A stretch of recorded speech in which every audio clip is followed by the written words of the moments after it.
Hello everyone, this is Dheeraj Suri and I welcome you all in Dheeraj Suri classes. So from today we are starting a new subject and the name of the subject is Game Theory and Strategic Interactions, and this subject is for BA Economics Honors Semester 5 Delhi university. देखिए ये जो game theory है इसका मैं आपको orientation class बता चुका हूँ, सिलेबस वगैरह सब डिस्कस कर चुका हूँ, थोड़ा बहुत इंट्रोडक्शन भी दे चुका हूँ. गेम थ्योरी क्या होती है, कैसे क्या बातें, वो सब आप होपफुली इंट्रोडक्टरी क्लासेस आप देख चुके होंगे. ऑफिशियली आज से हम लोग जो हमारा सिलेबस है वो पढ़ना स्टार्ट करें. ठीक है.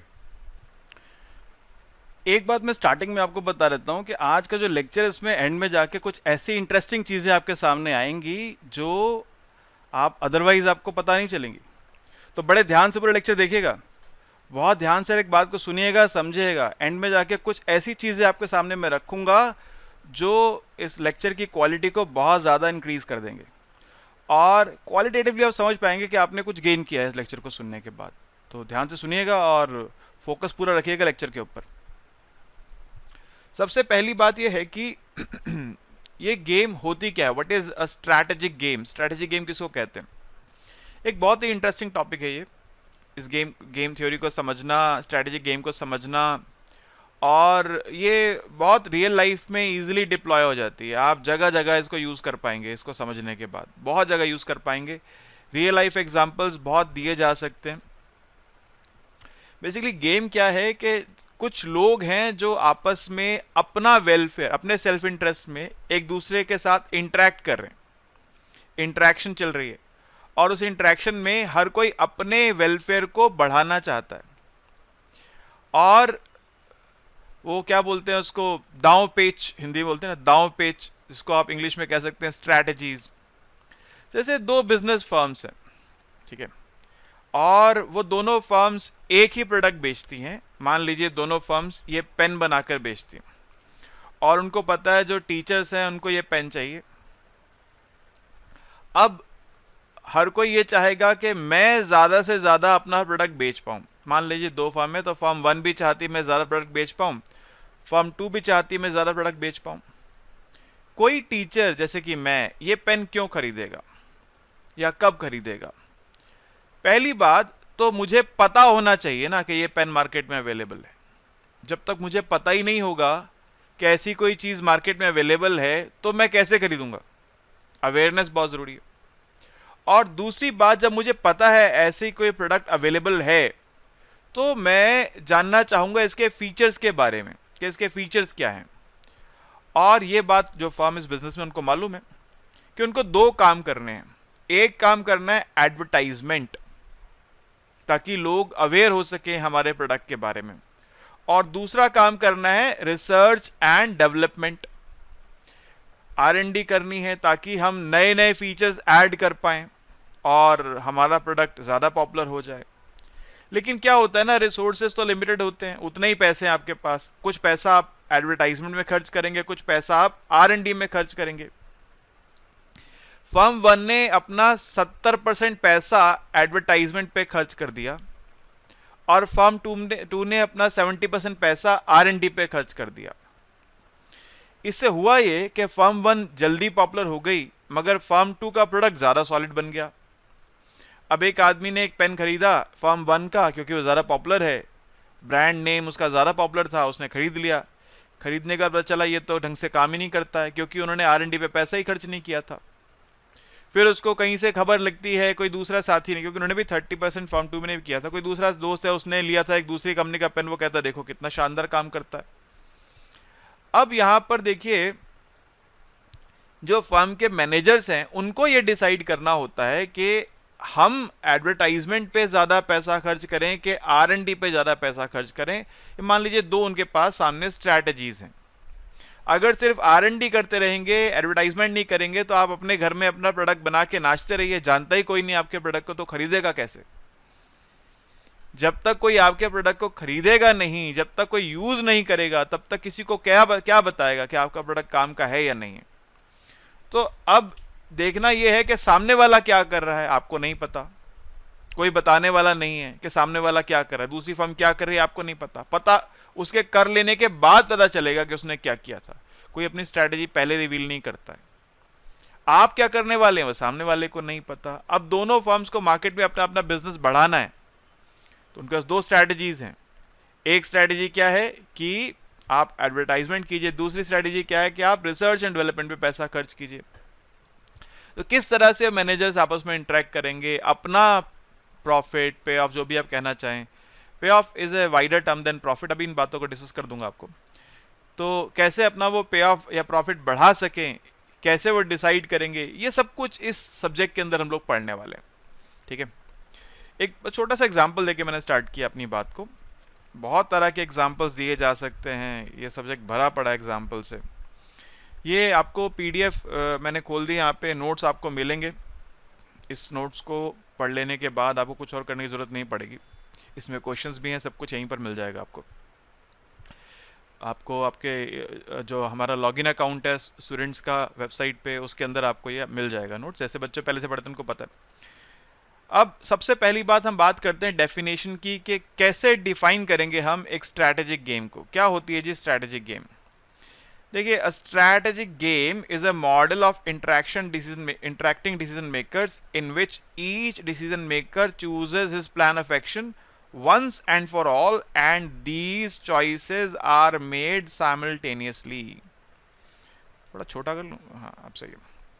देखिए, ये एक स्ट्रैटेजिक गेम एक ऐसा मॉडल है जहाँ पे डिसीजन मेकर्स है, जैसे मैंने कहा फर्म्स के मैनेजर्स हैं, उनको डिसाइड करना है कि वो एडवर्टाइजमेंट करेंगे कि R&D करेंगे। डिसीजन मेकर्स हैं, उनको डिसाइड करना है अपना प्लान ऑफ एक्शन। उनके पास कुछ प्लान ऑफ एक्शंस हैं, R&D कर लो, डिसीजन या एडवर्टाइजमेंट कर लो, और भी बहुत सारे हो सकते हैं। मैं तो बहुत बेसिक सी बात से स्टार्ट कर रहा हूँ अपनी बात, ठीक है। या अगर ये डिसाइड करना है कितने % R&D पैसा खर्च करेंगे, कितने % पैसा खर्च करेंगे एडवर्टाइजमेंट के ऊपर, ये भी डिसाइड करना हो सकता है। तो ये प्लान ऑफ एक्शन क्या होगा, ये उनको डिसाइड करना है। और ये जो इंटरेक्टिंग प्लेयर्स हैं उनको एक साथ डिसाइड करना है, ठीक है। ऐसे नहीं होगा कि पहले तुम डिसाइड कर लो, तुम्हें देख के फिर हम चलेंगे तुम्हारे पीछे पीछे। खैर ऐसा होगा, लेकिन वो होती है सीक्वेंशियल गेम्स। अभी हम स्टार्टिंग जो कर रहे हैं वो साइमल्टेनियस गेम्स हैं। साइमल्टेनियस गेम्स वो होती हैं ऐसी गेम्स जो कि दोनों प्लेयर्स एक साथ अपनी स्ट्रैटेजी डिसाइड करते हैं, किसी को टाइम नहीं मिलेगा बाद में करने के लिए। टाइम एब्सेंट है यहाँ पे, टाइम प्रेजेंट ही नहीं है। एक साथ, एक ही मौका है, एक साथ आपको करना है। लिखा ना वंस एंड फॉर ऑल, एक बार कर लिया वंस एंड फॉर ऑल, फिर आपको मौका नहीं मिलेगा कि सामने लोग देख के मैं अपनी स्ट्रैटेजी चेंज कर लूं, नहीं, वो चांस नहीं मिलेगा। वंस एंड फॉर ऑल कर दिया डिसाइड, दैट्स इट, एक साथ करना है। जैसे मेरी डॉटर जो है, उसको जब भी कुछ डिसाइड करना होता है ना, और उसके मेरे व्यूज अक्सर मिल जाते हैं, वैसे कभी कभी नहीं मिलते। जब नहीं मिलते और उसको अपनी बात मनवानी है तो वो क्या करेगी, आएगी, पापा ऐसा करते हैं, आओ। वो खेलते हैं रॉक पेपर सीजर, उसमें जो बेस्ट ऑफ 3 में जीत गया वो जीत गया। तो क्या मैं ऐसा कहूं उसको कि बेटा पहले तू चल ले, उसके बाद मैं चलूंगा? या वो मुझे ऐसा कहे कि पापा पहले आप चल लो फिर मैं चलूंगी? क्या ऐसा संभव है?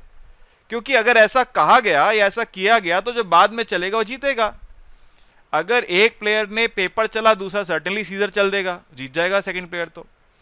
तो यहाँ पे टाइम एब्सेंट, ऐसा नहीं किया जा सकता कि प्लेयर्स एक दूसरे के बाद चलें। दोनों को एक बार डिसीजन लेना है, एक साथ डिसीजन लेना है। आगे जाके सीक्वेंशियल गेम्स आएंगी, जब आएंगी तब उनकी चर्चा भी करेंगे। फिलहाल हम अभी जो बात कर रहे हैं वो साइमल्टेनियस गेम्स की बात कर रहे हैं। गेम्स कैसी हैं? साइमल्टेनियस है, समझ गए? तो स्ट्रैटेजिक गेम एक ऐसी सिचुएशन है जहां पे जो डिसीजन मेकर्स उनको आपस में इंटरेक्ट करना है। इंटरेक्शन करते हुए उनको जो है अपनी स्ट्रैटेजीज, अपना प्लान ऑफ एक्शन चूज करना है, और उसके साथ साथ उनको जो है ये डिसाइड करना है कि वो क्या करने वाले हैं फ्यूचर में। वही प्लान ऑफ एक्शन डिसाइड करना है उनको, और एक साथ करना है, एक के बाद एक नहीं कर सकते। एक के बाद एक जब करते हैं तो वो सीक्वेंशियल गेम्स होती हैं, वो आगे आएंगी। अब किसी भी गेम में 3 एसेंशियल कंपोनेंट्स होते हैं, 3 बातें होना बहुत जरूरी है। पहली बात क्या है? सबसे पहली बात जो है वो हमको चाहिए फाइनाइट सेट ऑफ प्लेयर्स। आपको फाइनाइट प्लेयर्स चाहिए। प्लेयर्स 2 हो सकते हैं, 3 हो सकते हैं, 100 हो सकते हैं, 1000 हो सकते हैं, लाख हो सकते हैं, लेकिन फाइनाइट सेट होना चाहिए प्लेयर्स का, ठीक है। अब देखिए जब इलेक्शन होता है, अभी लोकसभा के इलेक्शन हुए, अभी अगले साल विधानसभा के होंगे दिल्ली में, फिर मतलब इंडिया तो डेमोक्रेटिक कंट्री है, इलेक्शन इज ए फेस्टिवल, हर साल आता है। तो एक कॉन्स्टिट्यूएंसी में कितने सारे कैंडिडेट जो हैं वो फाइट करते हैं जीतने के लिए, तो वो सब क्या है, वो सब प्लेयर्स हैं, ठीक है। और उनका जो इलेक्शन कैंपेन है, फिर वो एक अपना कैंपेन चलाते हैं, उसको बोलते हैं क्या, स्ट्रैटेजी। सेकंड हमारे को क्या चाहिए गेम में, स्ट्रैटेजीज चाहिए। तो पहला तो हो गए हमारे पास प्लेयर्स होने चाहिए, डिसीजन मेकर जिनको कह सकते हैं। प्लेयर्स को क्या कह सकते हैं, we can call them decision makers. कुछ बुक्स में इनको एक्टर्स लिखा होता है, जो एक्शन लेते हैं, ठीक है। आप अलग अलग बुक्स पढ़ने के अगर शौकीन है, अगर आपको अच्छा लगता है बुक्स पढ़ना, तो आपको बहुत जगह बहुत कुछ सारी टर्म्स मिलेंगी। दूसरी बात जो है, दूसरा जो कंपोनेंट हमें चाहिए वो है strategies, plan of action, options, ठीक है, एक्शंस, कुछ भी नाम से आपको मिलेगा अलग बुक्स में। हम तो अभी ऑसबॉर्न की रीडिंग पढ़ रहे हैं, ऑसबॉर्न से पढ़ रहे हैं, लेकिन आपको मैं इस बात को ज़रूर इनकरेज करता हूँ कि आप अलग अलग कॉलेज लाइब्रेरी से बुक्स पढ़िए। गेम थ्योरी एक इंटरेस्टिंग सब्जेक्ट है, और इकोनॉमिक्स की आपकी जर्नी में एक ये माइलस्टोन है, याद रखिएगा। आप आगे जब जाएंगे ना, जब आप मास्टर्स करेंगे या जब आप जॉब सेक्टर में जाएंगे, तो ये सब्जेक्ट आपको याद आएगा वहाँ पर, क्योंकि यहाँ जो आप नॉलेज गेन करेंगे वो बहुत रियलिस्टिक है, थियोरेटिकल नहीं है, रियल लाइफ में इसको आप डिप्लॉय कर सकते हैं। तो बहुत ध्यान से चीज़ों को समझिएगा, ये आगे जाके बहुत काम आएगा आपके। तो दूसरी बात क्या है, दूसरी चीज़ चाहिए हमें स्ट्रैटेजीज। जैसे मैंने बताया, जो इलेक्शन के कैंडिडेट्स हैं उनके पास इलेक्शन कैंपेन को लेकर कुछ स्ट्रैटेजीज हैं, ये करूं या वो करूं। अब ये स्ट्रैटेजीज वैसे तो कितनी भी हो सकती है, मगर हम यहाँ ये भी मान लेते हैं कि जो स्ट्रैटेजीज हैं भी फाइनाइट है, इनफाइनाइट स्ट्रैटेजीज उनके पास भी नहीं है, कुछ फाइनाइट सेट ऑफ स्ट्रैटेजीज हैं जो उनको डिप्लॉय करनी है। और ये एक ओपन इन्फॉर्मेशन है, सबको पता है, ठीक है। आपकी स्ट्रैटेजी आपको भी पता है और आपके राइवल को भी पता है, आपकी राइवल की स्ट्रैटेजीज उसको भी पता है और आपको भी पता है, बस ये नहीं पता कि इनमें से आप चलेंगे क्या। जैसे मैंने एग्जांपल दिया था अभी आपको एडवर्टाइजमेंट का और R&D का, ये आपको पता है कि सामने वाली जो फर्म है वो एडवर्टाइजमेंट पे फोकस कर सकती है या R&D पे कर सकती है, लेकिन एक्चुअली में क्या करने वाली है ये आपको नहीं पता है, ठीक है। इस तरह उनको भी पता है कि आप क्या कर सकते हैं, एक्चुअली में क्या करेंगे ये नहीं पता है। इसके बाद each player has preferences over the set of actions profiles, सबकी प्रेफरेंसेस हैं। अब ये जो प्रेफरेंसेस हैं ये ऑर्डिनल हैं, यहां पर ऑर्डिनैलिटी है। ए इज प्रेफर्ड ओवर बी, इस बात से कोई मतलब नहीं पड़ता कितना ज्यादा पसंद है, ठीक है। तो जो क्वांटिटेटिव डिफरेंस है वो इंपॉर्टेंट नहीं है, डिफरेंस है ए इज प्रेफर्ड ओवर बी, ये इंपॉर्टेंट है। ये बात अभी जब मैं आपके सामने पे ऑफ मैट्रिक्स बनाऊंगा तो समझाऊंगा, ठीक है, इस बात को समझेंगे। अभी के लिए इंपॉर्टेंट बात यह है कि प्लेयर्स की प्रेफरेंसेस हैं, और वो प्रेफरेंसेस जो हैं उनमें ऑर्डिनैलिटी है, यानी आप ए को बी से ज्यादा पसंद करते हैं, यही इंपॉर्टेंट है। कितना ज्यादा पसंद करते हैं इस बात की कोई इंपॉर्टेंस नहीं है, ठीक है। तो ये तीन हमारे पास कंपोनेंट्स का होना जरूरी है गेम में। कोई भी गेम जो हम यहाँ पढ़ेंगे उसमें तीनों बातें होंगी। पहली बात फाइनाइट सेट ऑफ प्लेयर्स होगा, दूसरी बात फाइनाइट सेट ऑफ स्ट्रैटेजीज होगा, और तीसरी बात ऑर्डिनल प्रेफरेंसेस होंगी। ये तीनों होंगी, जरूर होंगी किसी भी गेम में। अब ये जो गेम है बेसिकली इसमें हाई लेवल ऑफ एब्स्ट्रैक्शन है, यानी ये बहुत बहुत जगह अप्लाई की जा सकती है, बहुत जगह अप्लाई की जा सकती है। आप इसको हर जगह अप्लाई करते हैं। आप जब अपने घर में आप एक रूम में बैठे हैं ना और टीवी चल रहा है, तो देखिए एक फैमिली में 4 मेंबर हैं मान लो, और चारों एक ही रूम में बैठे हैं, टीवी देखना है। अब वो टेलीविजन पे कौन सा प्रोग्राम देखा जाएगा? जो बच्चे हैं वो कुछ और देखना चाहते हैं, जो घर की गृहिणी है वो कुछ और देखना चाहती हैं, और जो श्रीमान जी हैं वो कुछ और देखना चाहते हैं। अब तीनों के पास ये बच्चों का एक प्लेयर हो गए बच्चे, एक प्लेयर हो गए जो हाउसवाइफ हैं, और एक प्लेयर हो गए जो जेंटलमैन वहाँ पे रहते हैं। ये तीनों को अलग अलग इनकी प्रेफरेंसेस हैं, तीनों के पास अलग अलग ऑप्शंस हैं क्या वो करना चाहते हैं। वो तीनों आपस में स्ट्रैटेजीज प्ले करते हैं टीवी देखने के लिए, कुछ ना कुछ इमोशनल ड्रामा करते हैं, किसी तरह की भी स्ट्रैटेजी करते हैं, कोई गुस्सा करता है, कोई डांट देता है, नहीं ये मत देखो वो मत देखो, किसी भी तरह से, वो सब स्ट्रैटेजीज हैं बेसिकली। ठीक है, आपको अपनी पॉकेट मनी बढ़ानी है, आपके पेरेंट्स को नहीं बढ़ानी है, आपको क्लास में टेस्ट नहीं देना है, टीचर को टेस्ट लेना है, तो रियल लाइफ भरी पड़ी है इन एग्जाम्पल से। आपको दोस्त को पिक्चर देखने लेके जाना है, उसको नहीं जाना है, वो आपको कॉलेज में लाइब्रेरी में ले जाना चाहता है पढ़ने के लिए, आप पढ़ने में आज इंटरेस्टेड नहीं है। तो ये सब एक्टर्स हैं, ये सब प्लेयर्स हैं और सब स्ट्रैटेजीज हैं, रियल लाइफ में पल पल पे इस्तेमाल होती हैं। ठीक है, तो मैं जब कॉलेज में पढ़ता था ना, मुझे एक बात याद है, मेरे एक फ्रेंड थे, उस समय हम डीटीसी बस में जाते थे कॉलेज में, और शायद उस समय 1 रुपए का किराया था हमारे वहाँ से, और वो एक स्टैंड बाद जो है वो कुछ कम हो जाता था, हमारे जिस स्टैंड से वो चढ़ते थे उस स्टैंड से 1 रुपये किराया था, और अगले स्टैंड से वो कुछ पैसे कम हो जाता था। तो मेरे एक मित्र थे, वो क्या करते थे, वो एक स्टैंड बाद टिकट कटवाते थे, ये उनकी स्ट्रैटेजी थी। मगर इसमें रिस्क भी था कि अगर उस स्टैंड पे टिकट चेकर चढ़ जाता तो उनका चालान हो जाता। तो हर एक स्ट्रैटेजी का एक पे ऑफ है, वो आपको फायदा भी दे सकता है, वो नुकसान भी दे सकता है। तो देखिए रियल लाइफ भरी पड़ी है एग्जांपल्स के साथ। जैसे कुछ एग्जांपल्स मैंने लिखे हैं आपके लिए यहाँ पे, जैसे प्लेयर्स फर्म्स हो सकती हैं, उनके एक्शंस प्राइसेस हो सकते हैं। जैसे एक और ऑप्शन एग्जांपल देता हूँ आपको, 2 फर्म्स हैं, दोनों को अपना सेम प्रोडक्ट बेचते हैं, दोनों को अपना बिजनेस ग्रो कराना है, ठीक है, प्रॉफिट ग्रो कराना है। इनफैक्ट एक रास्ता ये है कि आप जो है महंगा सामान बेचिए, चाहे कम लोग खरीदें, मगर इतना महंगा बेचो कि आपको प्रॉफिट बहुत ज़्यादा हो जाए। दूसरा रास्ता क्या है, जो रिलायंस कंपनी जैसे फॉलो करती है, सस्ता बेचो और ज़्यादा वॉल्यूम पे बेचो, प्रोडक्ट को सस्ता कर दो, घर घर पहुंचा दो अपना प्रोडक्ट, वॉल्यूम बढ़ा दो, लोअर मार्जिन पे काम करो और उसकी प्रोडक्ट की जो रीच है वो बहुत ज़्यादा इंक्रीज कर दो। दोनों फिलॉसफीज अपनी जगह सही हैं, दोनों के अपने प्लस, दोनों के अपने माइनस हैं। तो आपके सामने 2 स्ट्रैटेजीज हैं, आप हाई प्राइस चूज करेंगे या लो प्राइस चूज करेंगे। सामने वाली फर्म के पास भी 2 स्ट्रैटेजीज हैं कि वो हाई प्राइस चूज करेगी या लो प्राइस चूज करेगी। आपको नहीं पता वो क्या करेगी, हाई या लो में से कुछ एक करेगी, कौन सा करेगी नहीं पता, उसको नहीं पता कि आप क्या करेंगे। हाई लो में से कुछ एक करेंगे, ये पता है कौन सी चूज करेंगे ये नहीं पता। आपने हाई करा, उसने लो करा, तो उसका कुछ फायदा नुकसान है। आपने लो करा, उसने हाई करा, उसका कुछ फायदा नुकसान है। दोनों ने हाई करा या दोनों ने लो करा, उसका कुछ फायदा नुकसान है। ठीक है, वो सब पे ऑफ्स आएंगे फिर।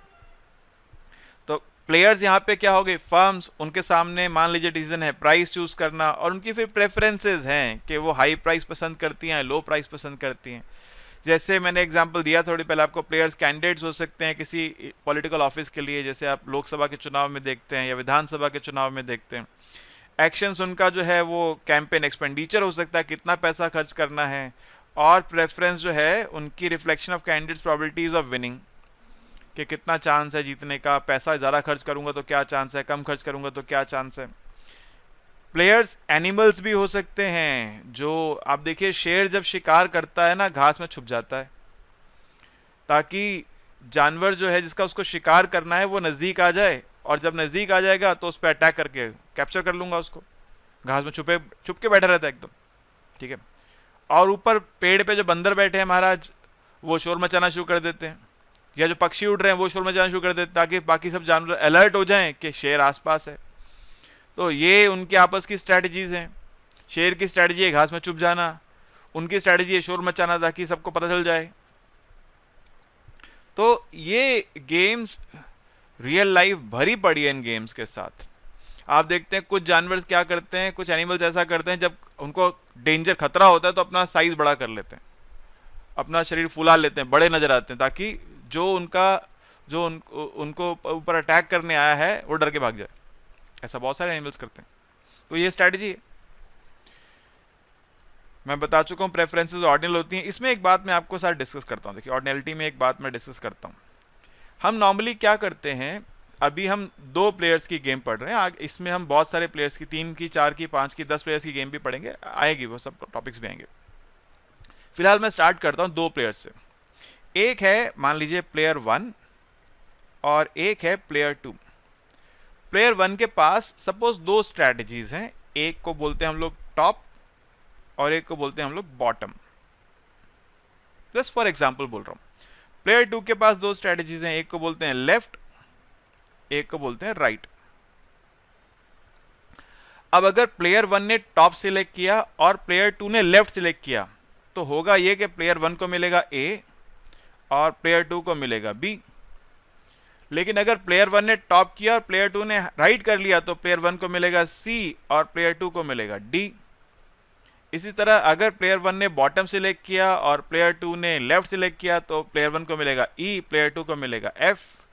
प्लेयर 1 ने बॉटम सिलेक्ट किया, प्लेयर 2 ने राइट सिलेक्ट किया तो इसको मिलेगा जी और इसको मिलेगा एच। ठीक है, अब देखिए इंपॉर्टेंट बात क्या है यहाँ पे। इंपॉर्टेंट बात ये है कि इनका जो पे ऑफ है वो सिर्फ अपने एक्शन पे डिपेंडेंट नहीं है, राइवल के एक्शन पे भी डिपेंडेंट है। यानी 1 को ए मिलेगा, कब मिलेगा? अगर 1 टॉप चले और 2 लेफ्ट चल दे तो। 1 को सी मिलेगा अगर 1 ने टॉप चला लेकिन 2 ने राइट चल दिया तो। 1 को ई मिलेगा अगर 1 ने बॉटम चला 2 ने लेफ्ट चल दिया तो। और 1 को जी मिलेगा अगर 1 ने बॉटम चला 2 ने राइट चल दिया तो। यानी जो पहले वाले नंबर्स हैं इसमें अगर मैं एक्स वाई लिखता हूं, सॉरी अगर मैं लिखता हूं if I write X comma Y, तो X is the payoff player 1 and y is the payoff of player 2. This payoff can be positive, this payoff can be negative. ये payoff positive भी हो सकता है, negative भी हो सकता है। दो payoff बराबर भी हो सकते हैं, different भी हो सकते हैं। अब मैं ऑर्डिनलिटी की जब बात करता हूं तो मैं ये कहना चाहता हूं आपसे, देखिए दोबारा लिखता हूं, top bottom left right 3 4 2 1 4 5 and say 3 and 2।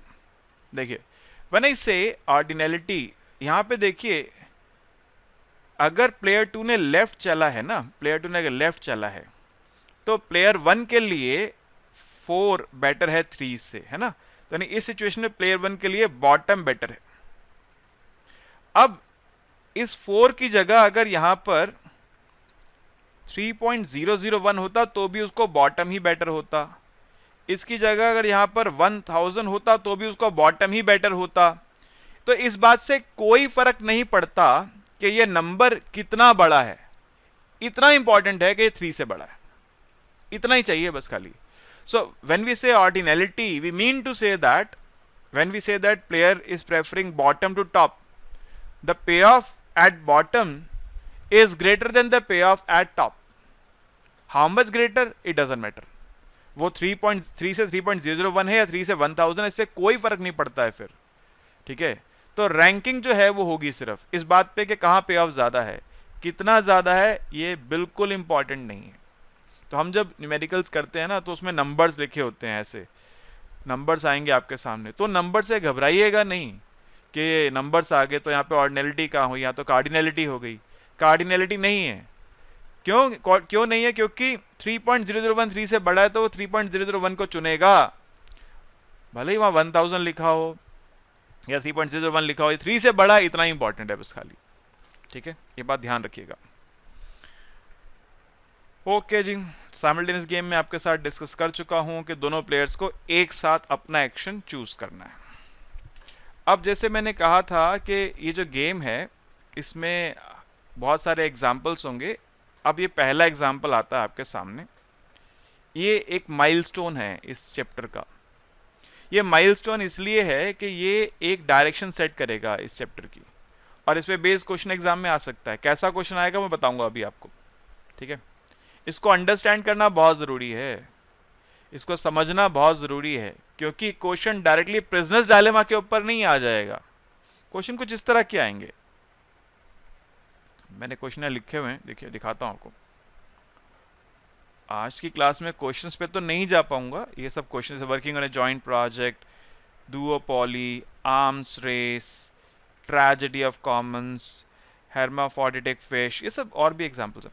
तो ये सब क्वेश्चंस हैं जो एग्जाम में आपके सामने आ सकते हैं। ठीक है, कौन सा आएगा ये तो नहीं कहा जा सकता, लेकिन आप कंसेप्ट समझ गए तो कोई भी क्वेश्चन आ जाए फिर आपको कोई रोकने वाला नहीं है।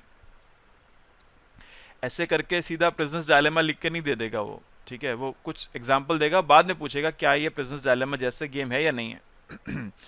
तो अब क्वेश्चन ये आता है कि प्रिजनर्स डायलेमा है क्या।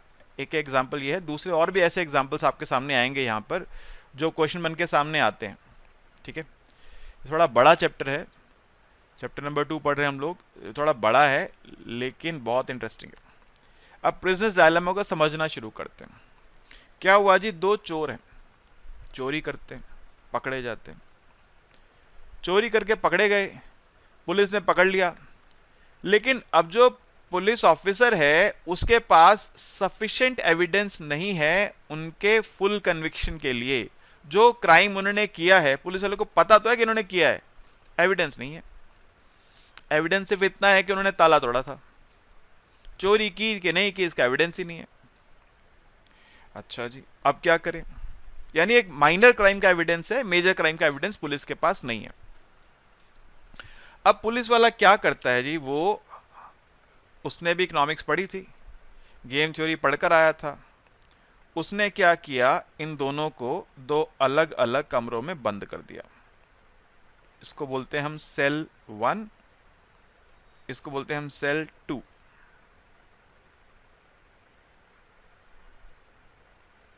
यहां पे है सस्पेक्ट 1 और यहां पे है सस्पेक्ट 2। दोनों को बंद कर दिया अलग कमरे में। कमरे ऐसे हैं कि आपस में उनका किसी तरह का कोई कम्युनिकेशन नहीं हो सकता। जो पहला चोर है वो दूसरे चोर से किसी तरह की कोई बातचीत, कोई वार्तालाप, कोई कम्युनिकेशन कुछ नहीं कर सकता। एक दूसरे को दोनों देख नहीं सकते, बात नहीं कर सकते, सुन नहीं सकते, कोई मैसेज का आदान प्रदान नहीं हो सकता। अब वो श्रीमान जी जो पुलिस वाले हैं, अफसर साहब, वो जाते हैं पहले सेल में, पहले सस्पेक्ट के पास, उसको जाके बोलते हैं, देखो भैया बात सुनो मेरी, ध्यान से सुनना, तुमने चोरी की है मुझे पता है, ठीक है, लेकिन अब मैं तुम्हें एक ऑफर देता हूं। ऑफर ध्यान से सुनो, अगर तुमने ये बात एक्सेप्ट कर ली कि तुमने चोरी की है, कॉन्फेस कर लिया अगर तुमने, तो मैं तुम्हें छोड़ दूंगा, तुमको छोड़ दूंगा, और जो दूसरा चोर है उसको जेल में डाल दूंगा। ठीक है जी, यानी अगर तुमने जो है कॉन्फेस किया तो तुमको छोड़ दूंगा और दूसरे चोर को जेल में डाल दूंगा। ठीक है जी, और अगर उसने कन्फेस कर दिया उसको छोड़ दूंगा, तुमको जेल में डाल दूंगा। या मैं नंबर्स वही लेता हूं जो आपकी बुक में दे रखे हैं, उन्हीं नंबर्स पे आ जाता हूं, थोड़ा फिर आपके लिए समझना आसान हो जाएगा। थोड़ा मॉडिफाई करता हूं, नंबर्स वो लेता हूं जो बुक में आपके हैं।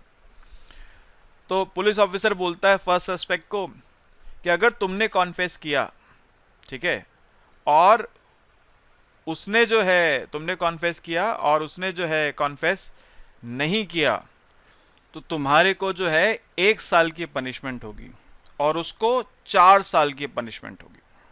अगर तुमने कॉन्फेस कर लिया तो तुम्हें 1 साल बाद छोड़ दिया जाएगा, उसने कॉन्फेस नहीं किया उसको 4 साल लगेंगे जेल के अंदर, और उल्टा अगर उसने कॉन्फेस किया और तुमने कॉन्फेस नहीं किया तो उसको 1 साल में छोड़ देंगे, तुम्हें 4 साल के अंदर बंद कर देंगे। अब क्या करोगे जी? ये नहीं पता वो क्या करने वाला है। आप ये सोचेंगे कि अगर मैंने कॉन्फेस कर लिया तो मैं 1 साल में छूट जाऊंगा और उसको 4 साल रहना पड़ेगा। मैं अपने इंटरेस्ट में सोचूंगा, सर्टेन सी बात है भैया, हर सस्पेक्ट अपने इंटरेस्ट में सोचेगा, सेल्फ इंटरेस्ट की बात है, वो अपने इंटरेस्ट में सोचेगा। आप क्या सोच रहे होगे? वो तो इस ऑफर को मान लेगा, वो तो कॉन्फेस कर लेगा, और वो कॉन्फेस कर लेगा तो वो 1 साल में छूट जाएगा, मैं 4 साल के अंदर हो जाऊंगा, तो मैं भी कॉन्फेस कर लेता हूं। तो दिमाग में आएगा कि पूछ लूं कि अगर दोनों ने कॉन्फेस कर लिया तो क्या होगा। तो आप पूछें सर ये बताओ, अगर उसने भी कॉन्फेस कर लिया और मैंने भी कॉन्फेस कर लिया तब क्या होगा? तो जो पुलिस अफसर महोदय हैं थोड़ा सा स्माइल करते हैं, मुस्कुराते हैं, कहते हैं फिर तुम दोनों को 3-3 साल के लिए बंद कर दिया जाएगा। अच्छा जी, फिर आप उससे एक बात और पूछते हैं कि अगर हम दोनों ही चुप रह जाएं तो क्या होगा? तो कहते हैं भैया तुमने ताला तो तोड़ा है ना, कैमरे में रिकॉर्डिंग है, ताला तुमने तोड़ा है, तुम्हें 2-2 साल की सजा हो जाएगी, दोनों चुप रह गए अगर तुम। अब आप करेंगे क्या? यही ये गेम है प्रिजनर्स डायलेमा, कि वो चोर क्या करे, सस्पेक्ट 1 क्या डिसाइड करे, सस्पेक्ट 2 क्या डिसाइड करे, वो क्या डिसाइड करेगा अभी आप समझ जाएंगे। मगर डायलेमा समझे क्या है? अगर कॉन्फेस किया मैंने और उसने नहीं किया तो मुझे 1 साल की पनिशमेंट, उसको 4 साल की पनिशमेंट। उसने कॉन्फेस किया मैंने नहीं किया तो मुझे 4 साल की पनिशमेंट, उसको 1 साल की पनिशमेंट। दोनों ने कन्फेस कर लिया, अरे बाप रे, दोनों गए 3-3 साल के लिए अंदर। और अगर दोनों चुप रह जाएं तो दोनों 2-2 साल में छूट सकते हैं। ठीक है, अब आप कहेंगे जी चुप रहना भला है, यहां पे तो मैं चुप रह जाता हूं, लेकिन आप ये बात याद रखिए, अगर आप चुप रह गए और वो बोल दिया तो फिर क्या होगा? जो चुप रहा वो 4 साल के लिए गया और जो बोल दिया वो 1 साल में फ्री। आप तो इस उम्मीद में चुप बैठने की सोच रहे हैं कि वो भी चुप बैठ जाए, अगर 2 साल में छूट जाएंगे। तो अब इस गेम में आप क्या करेंगे? देखिए इंपॉर्टेंट बात है, तो गेम समझ गए। अब इस गेम में देखिए क्या है, इस गेम में प्लेयर्स कौन है? वो 2 सस्पेक्ट्स प्लेयर हैं और उनके सामने जो एक्शंस हैं वो क्या है, जो स्ट्रैटेजीज हैं वो क्या है? क्वाइट और फिंग। फिंग मतलब कॉन्फेस कर लेना, दूसरे के खिलाफ गवाही दे देना, हाँ जी वो चोरी कर रहा था, मैं उसके साथ था। कॉन्फेस कह सकते हैं, इजी वर्ड है आपके लिए, याद रखना। क्वाइट चुप रहे, कुछ ना बोले। ठीक है, तो एक्शंस क्या है? या तो क्वाइट रहिए या फिंग कीजिए। अब बेस्ट सिचुएशन क्या है? देखिए प्लेयर 1 के पॉइंट ऑफ व्यू से सोचते हैं, सस्पेक्ट 1 के पॉइंट ऑफ व्यू से सोचते हैं, वो क्या सोचेगा? सबसे बढ़िया तो क्या है कि मैं 1 साल में छूट जाऊं। सबसे बढ़िया तो है कि मैं 1 साल में छूट जाऊं। इस पूरी कहानी में मेरे लिए सबसे बढ़िया कि मैं 1 साल में छूट जाऊं। ये कब होगा? अगर मैं कॉन्फेस कर लूं और वो चुप रह जाए। तो फर्स्ट क्या है, फर्स्ट प्रेफरेंस क्या है? Fink quite. मैं फिंक कर दूं और वो चुप रह जाए तो मैं 1 साल में छूट जाऊंगा। सबसे बढ़िया तो मेरे लिए यही है, इससे बढ़िया कोई बात नहीं हो सकती। अगर ऐसा ना हो, 1 साल में ना छूटूं, तो दूसरी बात क्या है? चलो 2 साल में छूट जाऊं।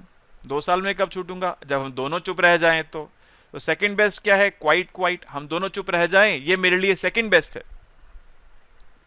अगर ये भी ना हो, तीसरा क्या है कि मैं 3 साल में छूट जाऊं। 3 साल में कब छूटूंगा जी? 3 साल में तब छूटूंगा जब दोनों ही कन्फेस कर लेंगे, तो फिंग फिंग ये थर्ड बेस्ट है। और सबसे वर्स्ट क्या है? सबसे वर्स्ट है कि मैं तो चुप रह जाऊं और वो कॉन्फेस कर ले। ऐसा होने पे मैं 4 साल के लिए अंदर, वो 1 साल में बाहर। तो सबसे वर्स्ट क्या है कि मेरा क्वाइट रहना और उसका फिंग करना। तो यानी प्लेयर 1 के लिए हम पे ऑफ को यूनिटी फंक्शन से रिप्रेजेंट करते हैं। तो जब मैं लिखूंगा ना u1 फिंक क्वाइट, जब मैं ये लिखूंगा, जब मैं लिखूंगा u1 फिंक क्वाइट, तो इसका मतलब क्या है? इसका मतलब यह है payoff for player 1 when player 1 finks and player 2 remains quiet. इसको कैसे रीड करेंगे हम? Payoff for player 1 when player 1 finks and player 2 remains quiet. तो इस प्लेयर 1 के लिए सबसे बेहतर सिचुएशन क्या है कि मैं बोल दूं और वो चुप रहे, तो इसका पे ऑफ हाईएस्ट है। किससे हाईएस्ट, किससे बड़ा है ये? सेकंड हाईएस्ट क्या है? हम दोनों चुप रहे, दोनों को 2-2 साल में। यहां पे मेरे को 1 साल की पनिशमेंट लगेगी, यहां मुझे 2 साल की लगेगी, यहां मुझे 3 साल की लगेगी, यहां मुझे 4 साल की लगेगी पनिशमेंट। ठीक है, यहां मुझे 1 साल की पनिशमेंट लगेगी, यहां मुझे 2 साल लगेगी, 3 साल 4 साल। पनिशमेंट एक नेगेटिव नंबर होता है। पनिशमेंट क्या होता है? एक नेगेटिव नंबर होता है। तो हम उसको उल्टा कर लेते हैं, फ्रीडम मान लेते हैं। तो 4 साल टोटल हैं, तो 4 साल में से अगर मुझे 1 साल की पनिशमेंट लगी तो मैं 3 साल के लिए फ्री रहा। तो यहाँ पे 3 साल फ्री रहा, इसमें 2 साल फ्री रहा, इसमें 1 साल फ्री रहा और यहाँ पे 0 ईयर्स फ्री रहा।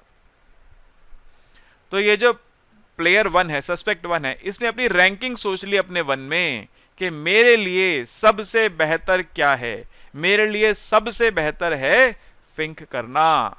मुझे नहीं पता वो क्या कर रहा है, मैं नहीं जानता वो क्या कर रहा है, मैं अपने इस बारे में सोच रहा हूं ना। वो क्या कर रहा है मैं पहले बता चुका कि दोनों को एक साथ डिसीजन लेना है। टाइम नहीं है यहाँ पे कि आप उसका डिसीजन देखकर फिर डिसाइड करोगे, वो संभव ही नहीं है, कोई कम्युनिकेशन संभव नहीं है।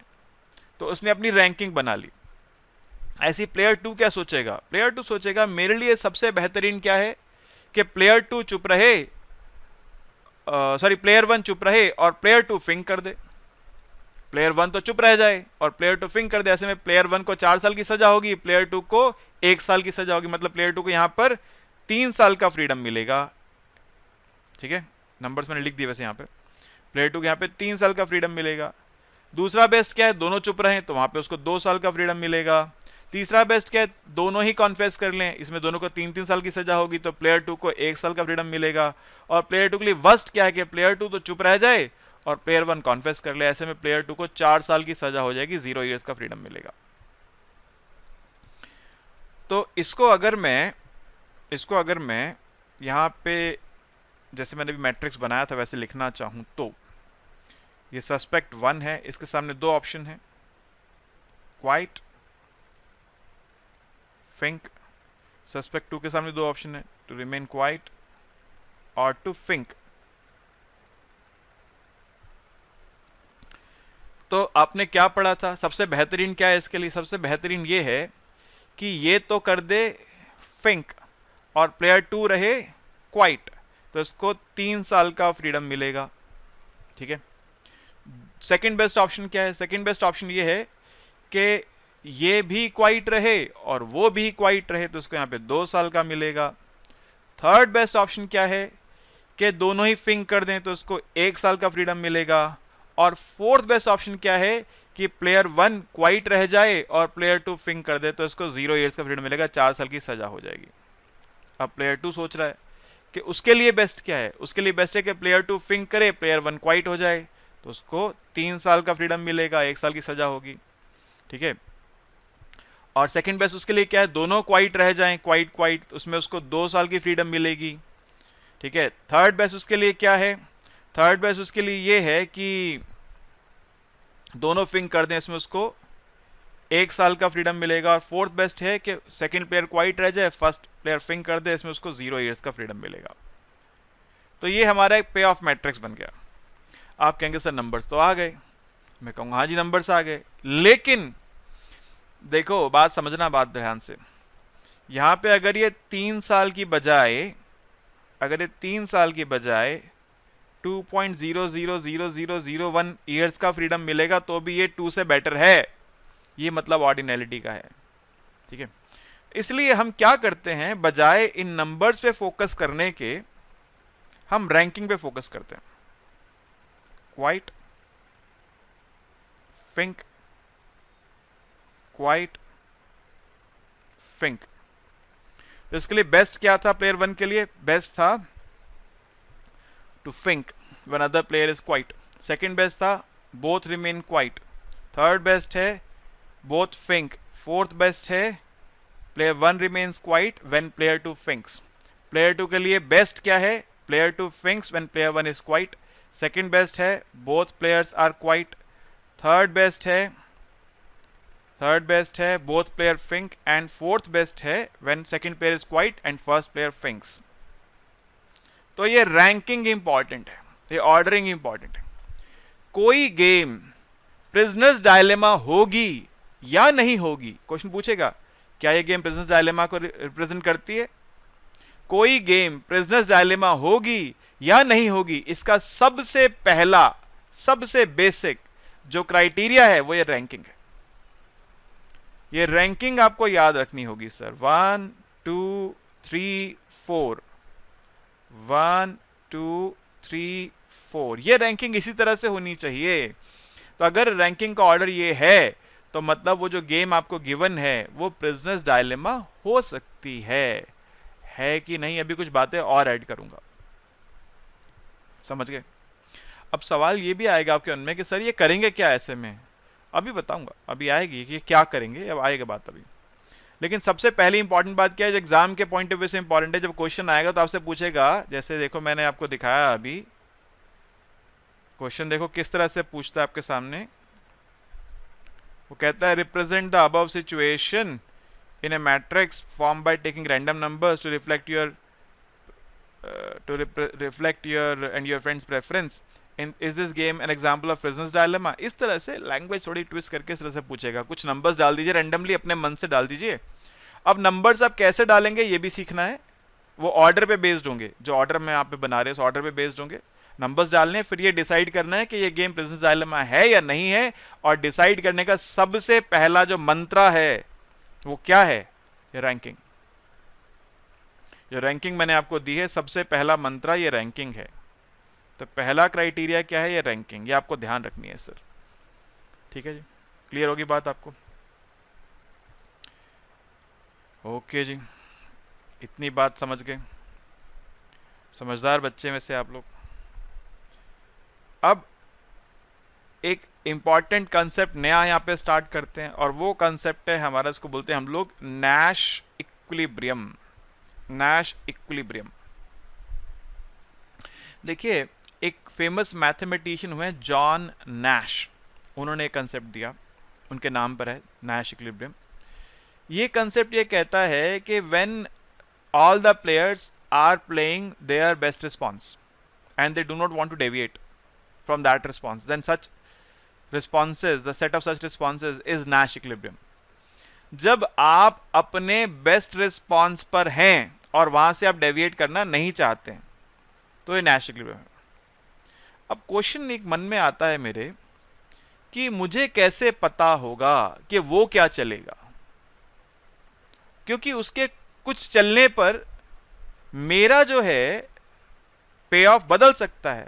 अगर वो ये चले तो मेरा पे ऑफ कुछ और होगा, अगर वो चले तो मेरा पे ऑफ कुछ और होगा, और साइमल्टेनियस गेम में बताने वाला तो कोई है नहीं कि वो क्या चलेगा। लेकिन मैंने स्टार्टिंग में क्या कहा था कि ये जो गेम की इंफॉर्मेशन है ये एक ओपन इंफॉर्मेशन है, कोई सीक्रेट इंफॉर्मेशन नहीं है। प्रिजनर्स डायलेमा में जो आपको बात पता है वो आपको दूसरे सस्पेक्ट को भी पता है, और जो उसको पता है वो आपको भी पता है। आपको पता है उसके सामने क्या क्या ऑप्शंस अवेलेबल हैं, उसको पता है आपके सामने क्या क्या ऑप्शंस अवेलेबल हैं। थोड़ी बुद्धि लगाओ और सोचो कि उसके बेस्ट इंटरेस्ट क्या हैं, वो क्या सोच रहा होगा, उसका बेस्ट इंटरेस्ट क्या है, आपको पता चल जाएगा वो क्या चलने वाला है। ऐसे वही बुद्धि लगाएगा और जान लेगा आपका बेस्ट इंटरेस्ट किसमें है और आप क्या चलने वाले हो, उसके अकॉर्डिंग आप डिसाइड करोगे। फिर उसका बेस्ट इंटरेस्ट इसमें तो वो तो यही चलेगा, और अगर वो ये चलेगा तो इस केस में मेरा बेस्ट इंटरेस्ट क्या है, ये चलना, तो मैं ये चलूंगा। और अब आप एक दूसरे से डेविएट नहीं करेंगे, इस प्लान ऑफ एक्शन से आप डेविएट नहीं करेंगे, क्योंकि हम ये मान के चलते हैं कि जो अदर प्लेयर है वो अपना बेस्ट इंटरेस्ट ही चल रहा होगा। रैशनल प्लेयर्स हैं, वो डेविएट नहीं करेगा, यहां से वो नहीं करेगा तो मैं भी नहीं करूंगा, और ये एजम्पशन है कि वो नहीं करेगा डेविएट। ठीक है, ऑब्वियसली मूर्खों के साथ ये गेम नहीं खेली जा सकती, क्योंकि मूर्खों के साथ खेलने पे क्या होगा, वो क्या करेंगे पता नहीं। क्या हुआ, एक बार दिवाली पार्टी चल रही थी, तो मेरे कुछ मित्रगण जो है वो ताश खेल रहे थे, मुझे बैठा दिया, आओ जी खेलो। और मैं मूर्ख, सही बता रहा हूँ, कार्ड्स खेलने में मूर्ख, मेरे को नहीं आते खेलने। अब मैं वो चलूं जो नहीं चलना चाहिए, और वो सब हंसे मुझ पर, ये क्या कर रहा है भाई, ये तो टीचर है, इकोनॉमिक्स के अपने आप को ज्ञाता बोलते हैं, देखो क्या कर रहे हैं। अब भाई नहीं आता तो नहीं आता, तो एक गेम के बाद उन्होंने भगा दिया, चलो भाई तुम जाओ यहाँ से, तुम्हारे बस की नहीं है। हम उठ के आ गए। तो ऑब्वियस बात है कि ये गेम जो है आप मूर्खों के साथ नहीं खेल सकते। इसके लिए जो प्लेयर्स हैं जो आपको चाहिए वो रैशनल इंडिविजुअल्स हैं, और वो अपने बेस्ट इंटरेस्ट में गेम खेल रहे होंगे, ये बात ध्यान रखिएगा। ठीक है, ओके जी। तो अब नैश इक्विलिब्रियम की प्रॉपर डेफिनेशन क्या है, कैसे इसको डिफाइन करेंगे आप? डेफिनेशन में लिख के दी है, a Nash equilibrium is an action profile a star with the property that no player I can do better by choosing an action different from a star I. एक एक्शन प्रोफाइल ए स्टार ऐसा है जो आपका best है, इससे बेहतर आप कर नहीं सकते। अगर आप यहां से डेविएट करेंगे तो नुकसान ही पाएंगे, आपको फायदा नहीं होगा। तो ए स्टार क्या है, आपका बेस्ट रिस्पॉन्स है बाकी सभी रिस्पॉन्सेज में से। गिवन क्या है, गिवन ये है कि दूसरा आदमी एक गिवन स्ट्रेटजी प्ले कर रहा है, ये हम अजम्पशन लेके चलते हैं कि वो एक गिवन स्ट्रेटजी वो लेके चल रहा है। Given that every other player J adheres to a star J, वो अपना बेस्ट रिस्पॉन्स प्ले कर रहा है, और ये एक ओपन इंफॉर्मेशन है, आपको पता है उसके लिए बेस्ट क्या है, जो उसके लिए बेस्ट है वो तो वही चल रहा होगा, और जब वो अपना बेस्ट चल रहा होगा तो आप अपना बेस्ट चल दीजिए उसके बेसिस पे। वो भी यही सोच रहा होगा कि आपका बेस्ट क्या है, उसके बेसिस पे उसने अपना बेस्ट बनाया होगा। तो एक दूसरे के बेस्ट को देखकर लोग अपनी अपनी बेस्ट स्ट्रेटजी चूज करते हैं, और आप ये मान के चलते हैं उसकी वो स्ट्रेटजी गिवन है, उसके बेसिस पे आप अपना बेस्ट चल रहे हैं। तो अब क्योंकि यहां से आप डेविएट नहीं कर सकते, आप डेविएट करना नहीं चाहते, डेविएट करने पे नुकसान हो जाएगा, तो ये नैश इक्विलिब्रियम है। ठीक है, So the action profile A star in a strategic game with ordinal preference is a Nash equilibrium if for every player I and every action AI of player I, A star is at least as good according to player I's preference as action profile AI A star I, A star minus I. तो यानी ए star at least as good है। यहाँ पे at least as का क्या मतलब है? At least as का मतलब ये है कि हो सकता है किसी सिचुएशन में, हो सकता है, देखिए देखिए मान लीजिए एक ये है लेफ्ट, बार बार यही सिलेक्ट हो जाता है, लेफ्ट राइट टॉप बॉटम, यहाँ है 3, यहाँ है 3, यहाँ है 2, यहाँ है 5। तो इसने राइट चला तो आपको यहाँ पे बॉटम में फायदा है, लेकिन इसने लेफ्ट चला तो आपको दोनों इंडिफरेंट है। इसलिए एटलीस्ट एज गुड, एटलीस्ट कम से कम उतना तो मिलेगा ही जितना बाकी जगह से मिल रहा है। ठीक है, तो यहां पर हम वीक प्रेफरेंसेस की बात कर रहे हैं, स्ट्रिक्ट प्रेफरेंस की बात नहीं कर रहे हैं। याद होगा माइक्रो में पढ़ा था weak preference strict preference. When A gives more payoff than B तो स्ट्रिक्ट प्रेफरेंस है, when A gives at least as payoff as B तो A weakly preferred over B होता है। तो यहां पर जो बॉटम है वो कभी बी ए टॉप से ज्यादा देता है, कभी बराबर देता है, तो यहाँ पे वीक प्रेफरेंस है। तो हम यही बात यहाँ पे कह रहे हैं दैट, क्या कहा हमने, that for every player I and every action a I a star is at least as good according to player I's preference as action profile a I a star minus I. तो मतलब बाकी सब जो strategies है उनको देखते हुए ए star जो है एटलीस्ट एज गुड है, यानी कम से कम बाकियों के बराबर तो है या उससे ज्यादा है। यहां से डेविएट करने पर फायदा तो नहीं होगा, या तो आप इंडिफरेंट ही रह जाएंगे या घाटे में चले जाएंगे, तो इसलिए यहां से आप डेविएट करना नहीं चाहते। ऐसे दूसरा प्लेयर भी डेविएट करना नहीं चाहता है। आपको जो प्रेफरेंस मिल आप सॉरी आपको जो पे ऑफ मिल रहा है, जो आपको पे ऑफ मिल रहा है ए स्टार से, it is better than a I a star I. बाकी सब एक्शन प्रोफाइल से बेटर है ए स्टार पे आपका पे ऑफ, इसलिए आप इसको से डेविएट करना नहीं चाहते। अब देखो भाई, ये डेफिनेशन एज इट इज आप याद कीजिएगा प्लीज, इसको एज इट इज याद कीजिएगा। अगर नैश इक्विलिब्रियम थ्योरी में आ गया तो ये डेफिनेशन और ये जो मैंने एक्सप्लेनेशन दी है प्लीज ऐसे ही लिख के आइएगा। ठीक है, चलिए थोड़ी सी बुकिश लैंग्वेज यहाँ चाहिए हमारे को, क्योंकि शब्द यहाँ इंपॉर्टेंट हैं। कई बार एक शब्द बदलने पर अर्थ का अनर्थ हो जाएगा, इसलिए कोशिश मत कीजिएगा बदलने की, याद रखिएगा इसको। अब ये जो हमने प्रिजनर्स डायलेमा की गेम बनाई थी अभी, इसका नैश इक्विलिब्रियम क्या होगा? आपने कहा सर अभी तो आपने बता दिया था कि प्लेयर 1 की रैंकिंग के अकॉर्डिंग सबसे बेस्ट चॉइस उसके लिए है फिंक करना। प्लेयर 2 की रैंकिंग के अकॉर्डिंग सबसे बेस्ट चॉइस उसके लिए क्या है? फिंक करना। तो फिर पूछना ही क्यों है, दोनों फिंक ही तो करेंगे। बिल्कुल सही कहा आपने, दोनों फिंक करेंगे, बात तय है। लेकिन प्रोसेस तो समझनी होगी ना कि हम इस नैश इक्विलिब्रियम पे पहुंचेंगे कैसे।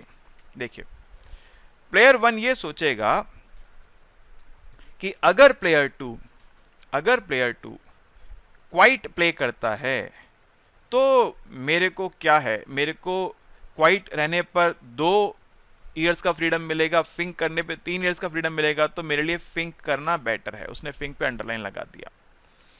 फिर वो ये सोचेगा कि प्लेयर 2 अगर फिंक प्ले करता है तो मेरे लिए क्वाइट रहना 0 ईयर्स का फ्रीडम देगा, फिंक करना 1 ईयर्स का फ्रीडम देगा, तो मैं फिंक करूंगा। अगर वो क्वाइट प्ले करेगा तो मैं फिंक प्ले करूंगा, अगर वो फिंक प्ले करेगा तो मैं फिंक प्ले करूंगा।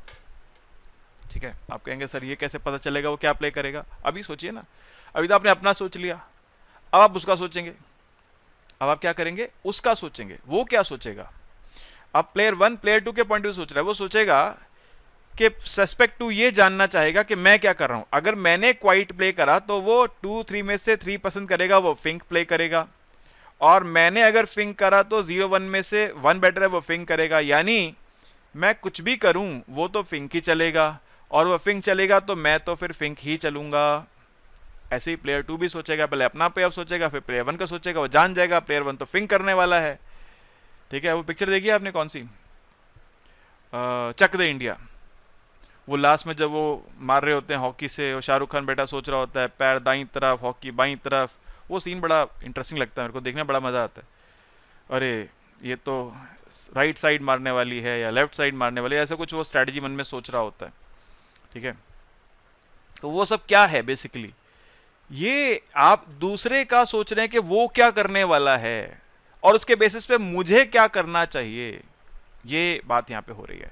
तो इस सिचुएशन में देखिए, इस सबको मैं अगर इरेज कर दूं यहां पे एक बार के लिए, तो आपने क्या पाया, क्या सोचा कि प्लेयर वन ने डिसाइड कर लिया मैं तो फिंक करूंगा, प्लेयर टू ने डिसाइड कर लिया मैं तो फिंक करूंगा। तो फिंक फिंक क्या है, Fink Fink is the Nash equilibrium.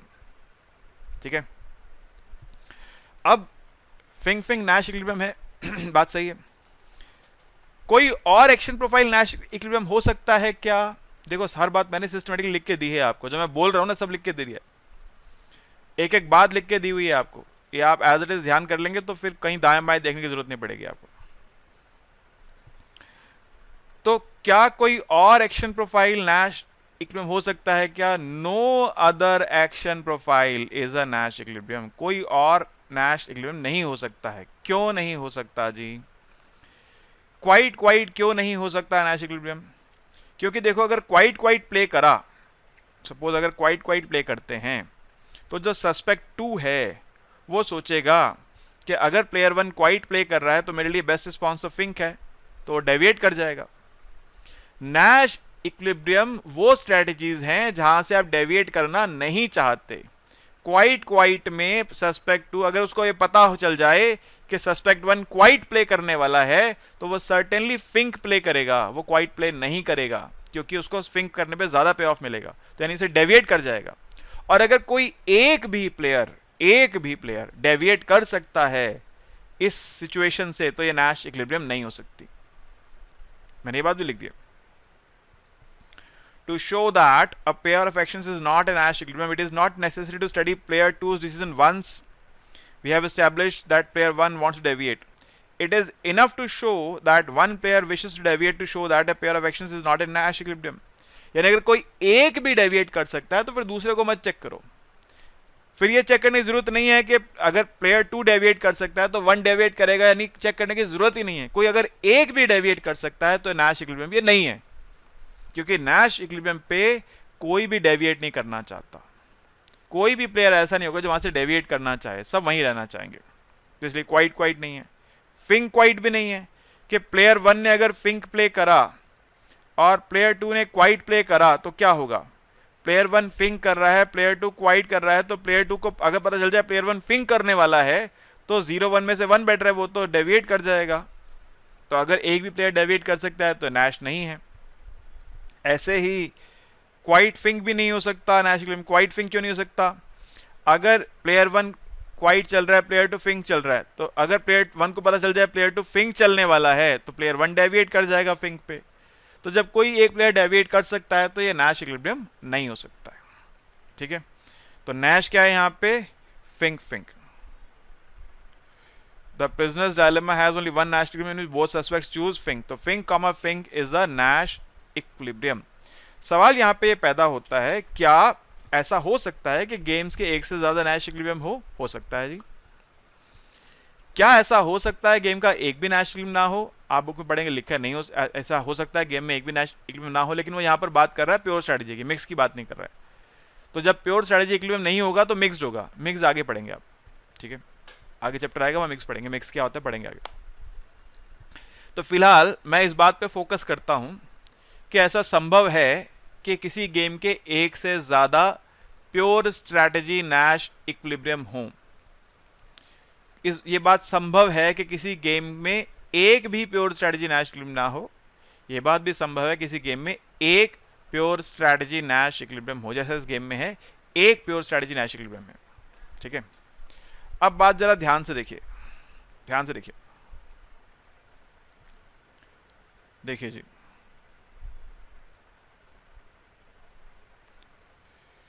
Player 1 ने क्या सोचा था कि अगर प्लेयर 2 क्वाइट प्ले करेगा तो 2-3 में से 3 बेटर है, प्लेयर 2 फिंक प्ले करेगा तो 0-1 में से 1 बेटर है। यानी प्लेयर 1 हर हालत में फिंक प्ले करेगा। प्लेयर 2 ने क्या सोचा था कि अगर प्लेयर 1 क्वाइट प्ले करेगा तो 2-3 में से 3 बेटर है, फिंक प्ले करेगा तो 0-1 में से 1 बेटर है, प्लेयर 2 हर हालत में फिंक प्ले करेगा। तो the pay offs of fink dominate the पे offs of quiet for player 1। Fink के पे ऑफ क्वाइट के पे ऑफ को डोमिनेट करते हैं प्लेयर 1 के लिए, इसी तरह से the payoff fink dominate the payoff quiet for player 2। हर हालत में in every situation fink is giving greater payoff to player 1। So fink is a dominant strategy for player 1। कोई ऐसी स्ट्रैटेजी जो हर situation में, याद रखना, हर situation में एटलीस्ट ज्यादा दे, तो वो डोमिनेटिंग स्ट्रैटेजी है। अगर एटलीस्ट है, किसी जगह बराबर भी होता है तो वीकली डोमिनेट बोलते हैं, और हर जगह ज्यादा है तो स्ट्रिक्टली डोमिनेट बोलते हैं। जैसे ये स्ट्रिक्टली डोमिनेट है यहाँ पे, क्योंकि 3-2 से बड़ा है, 1-0 से बड़ा, तो स्ट्रिक्ट डोमिनेशन। समझ गए जी बात को? तो डोमिनेंट स्ट्रैटेजी क्या है ये भी लिख के दिया मैंने आपको। If a strategy gives highest payoff to a player in all the situations, then such strategy is called dominant strategy. The dominant strategy is the best strategy for a player to follow regardless of strategies chosen by the other player. तो अगर आपके पास dominant है तो इस बात से कोई फर्क नहीं पड़ता वो क्या करने वाला है, कोई फर्क ही नहीं पड़ता है। ठीक है, देखिए आप कॉलेज में फर्स्ट दिन आए, आपको सोसाइटी ज्वाइन करनी थी, आपको गिटार बजाने का बड़ा शौक है, इकोनॉमिक्स आप पढ़ते मगर आपको गिटार बजाना बड़ा पसंद है। आप मन में एक सपना पालते हैं कि मैं बड़ा होकर म्यूजिशियन बनूंगा, मैं गिटार प्ले करूंगा, बहुत फेमस गिटारिस्ट बनूंगा, अपना एक रॉक बैंड बनाऊंगा। तो अब आपका दोस्त आपके साथ कॉलेज में एडमिशन ले रहा है, आपको क्या फ़र्क पड़ता है वो कौन सी सोसाइटी ज्वाइन करने वाला है? आपको तो सबसे बेहतर जो सेटिस्फेक्शन मिलेगा वो गिटार सोसाइटी ज्वाइन करके मिलेगा, तो आप तो वही सोसाइटी ज्वाइन करेंगे जहाँ आपको गिटार प्ले करने को मिलेगा। ठीक है, तो जब एक प्लेयर को किसी एक स्ट्रैटेजी से मैक्सिमम पे ऑफ मिलता है इन ऑल द सिचुएशंस, तो वो उसकी डोमिनेंट स्ट्रैटेजी है, उसको फिर इस बात से कोई फर्क नहीं पड़ता दूसरा क्या करने वाला है। तो जैसे इस प्रिजनर्स डायलेमा में Fink is the dominant strategy for player 1, Fink is also the dominant strategy for player 2। ऐसा हो सकता है किसी गेम में एक प्लेयर के पास डोमिनेंट स्ट्रैटेजी हो और दूसरे के पास ना हो। ऐसा हो सकता है किसी गेम में कि दोनों प्लेयर्स के पास डोमिनेंट स्ट्रैटेजीज हों। ऐसा भी हो सकता है कि किसी के पास भी डोमिनेंट स्ट्रैटेजी ना हो। तीनों बातें पॉसिबल हैं। पहली बात, एक प्लेयर के पास डोमिनेंट स्ट्रैटेजी है मगर दूसरे के पास नहीं है। अभी तो सब्जेक्ट स्टार्ट हुआ है, आगे बहुत सारे क्वेश्चंस आएंगे, आप देख लेंगे इस बात को। ये संभव है, ये पॉसिबल है that one player has a dominant strategy while other player does not have. It is also possible that both the players have dominant strategies. It is also possible that none of the players have dominant strategies. When both the players have dominant strategies, then such Nash equilibrium is called dominant strategy Nash equilibrium. ठीक है, जब दोनों के पास है, ये बात लिखी नहीं यहाँ पे शायद, ये अच्छा ऐसे लिख दिया है, Fink is a dominant strategy Nash equilibrium. So when both the players have dominant strategies, then such Nash equilibrium is called a dominant strategy Nash equilibrium. मैंने थोड़ी देर पहले आपसे कहा था वो क्वेश्चन देगा कि बताइए ये गेम प्रिजनर्स डायलेमा है या नहीं है, प्रिजनर्स डायलेमा है या नहीं है। तो उसमें पहली बात थी ऑर्डरिंग की, दूसरी बात है कि इस गेम में प्रिजनर्स डायलेमा हमें हमेशा दोनों प्लेयर्स के पास डोमिनेंट स्ट्रैटेजीज होंगी और डोमिनेंट स्ट्रैटेजीज सेम होंगी। जैसे यहाँ फिंक दोनों की सेम है। हाई प्राइस लो प्राइस वाले केस में लो प्राइस सेम होगी, या हाई प्राइस सेम होगी, दोनों के पास सेम डोमिनेंट स्ट्रैटेजीज होंगी।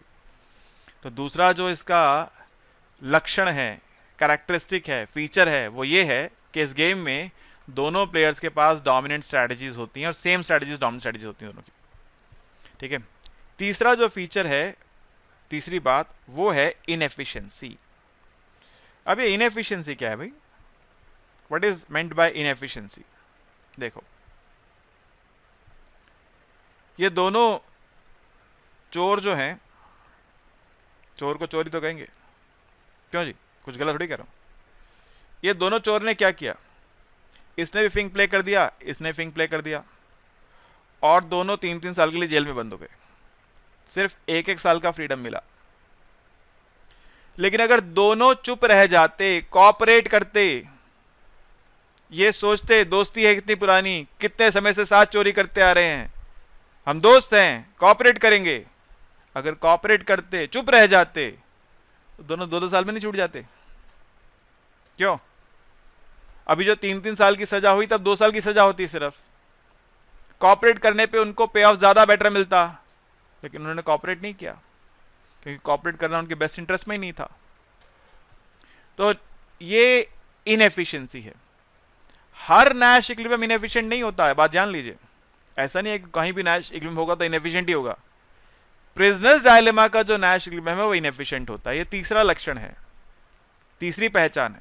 पहली क्या थी? Order.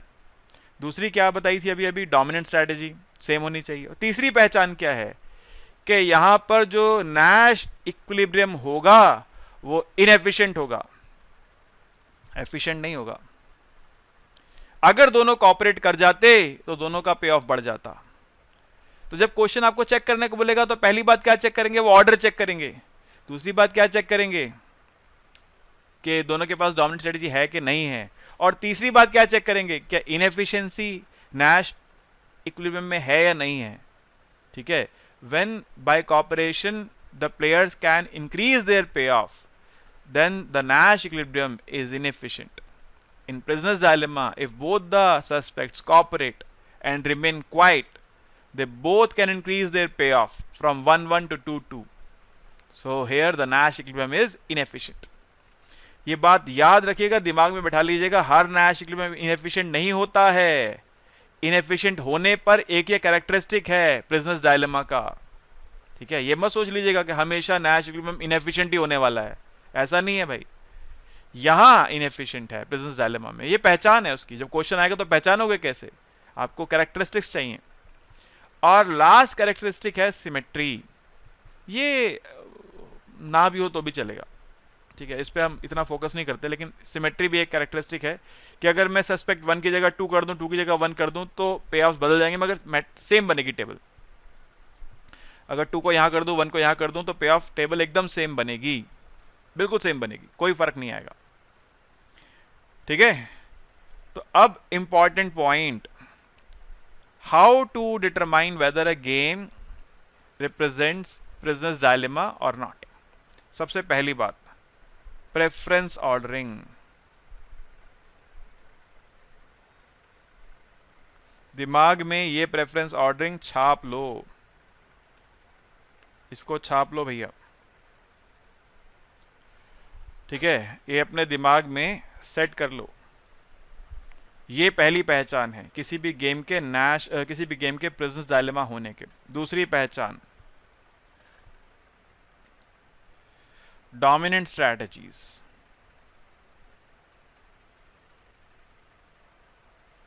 Both the players have dominant strategies, और वो सेम स्ट्रैटेजी दोनों की डोमिनेंट स्ट्रैटेजी होगी, जैसे यहां पे फिंक फिंक है। तीसरी पहचान, inefficiency.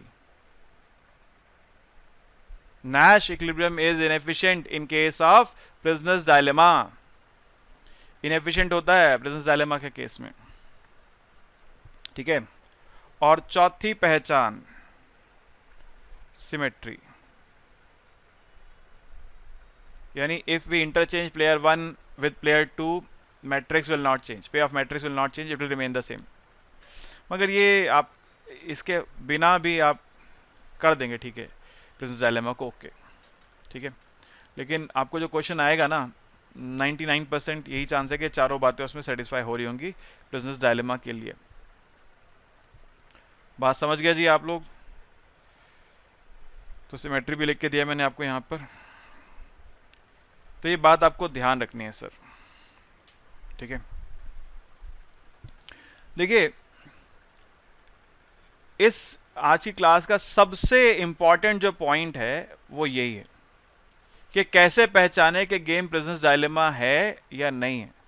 ये रीडिंग बिटवीन द लाइंस है, जो आपकी टेक्स्ट है ना उसके बीच बीच में लिखा हुआ है सब बातों को। ऐसे डायरेक्टली पॉइंट्स बना के लिखा नहीं है उसने, पॉइंट 1, पॉइंट 2, पॉइंट 3, पॉइंट 4 ऐसे बना के लिखा नहीं है, लेकिन बिटवीन द लाइंस लिखा हुआ है उसने। अगर टेक्स्ट को डिटेल में पढ़ेंगे तो आपको मिल जाएंगे चारों कैरेक्टरिस्टिक्स वहां पर, राइट। हमारा काम है आपको भैया रेडीमेड चीज बनाकर देना, तो हमने आपको रेडीमेड बना के दे दिया। ये बातें अगर आपको याद रहेंगी तो ये जो क्वेश्चंस है ना, ये वाले जो क्वेश्चंस हैं, मैं आपको इस बात को दावे से कह सकता हूं कि आप ये क्वेश्चन ऐसे किसी फ्रेंड को देना जिसने ये लेक्चर नहीं सुना है, कोई और लेक्चर सुना है या कहीं और से पढ़ा है, जो भी वजह है उसको दीजिएगा और आप कीजिएगा, आपके दोनों के आंसर में क्वालिटेटिव डिफरेंस होगा।